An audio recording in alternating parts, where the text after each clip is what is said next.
Malakamit nga tipiga.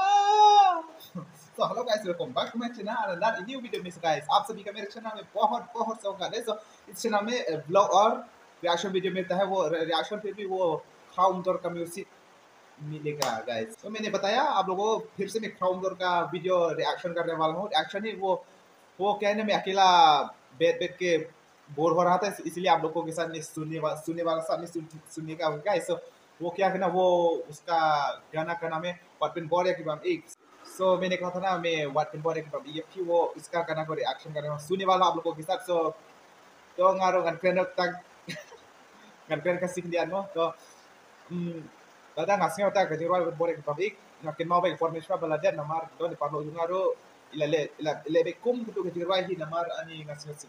ba ani pe guys gamnang rebo kasih tambah ngasu keren kai mo namar lere su keren kai mo titik ka habis keren mo to apersyang kat nang amna ro kan persabe hadin dengan senang himo guys. So to ngan reaction be no to ke so yung from door so sa koy pat so beta ngalajanda 1k subscriber. So please guys subscribe karo or so please 1k पहुंचने दो 1k please होने वाला है 1k। so पहुंचने दो guys। so guys चलो शुरू करते हैं।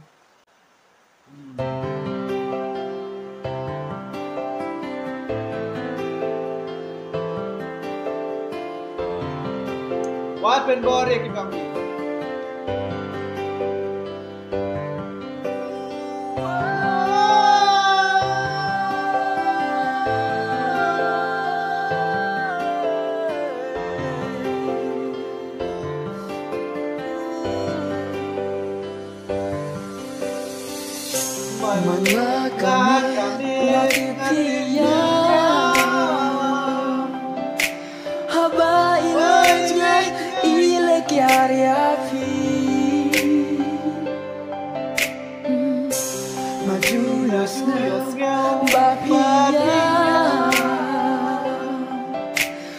Ngau thu men xếp trong vì các tha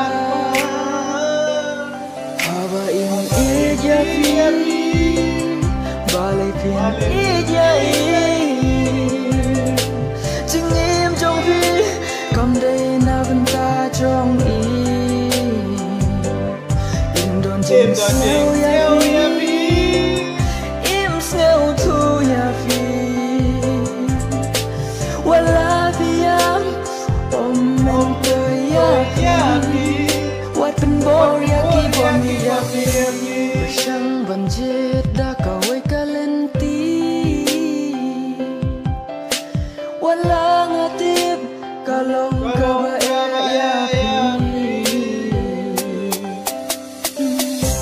Banjaw ki umat malakas ni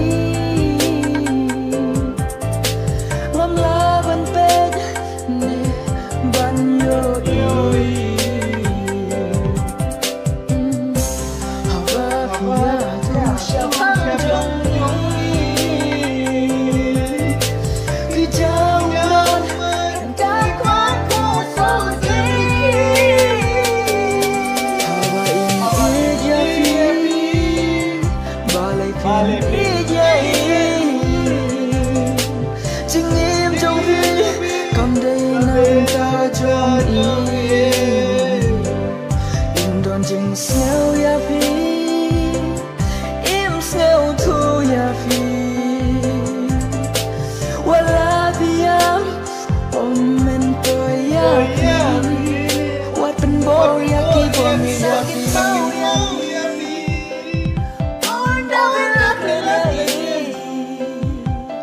In kan mau ya ka ching e trong pi on da villa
guys shisha guys ngate ngas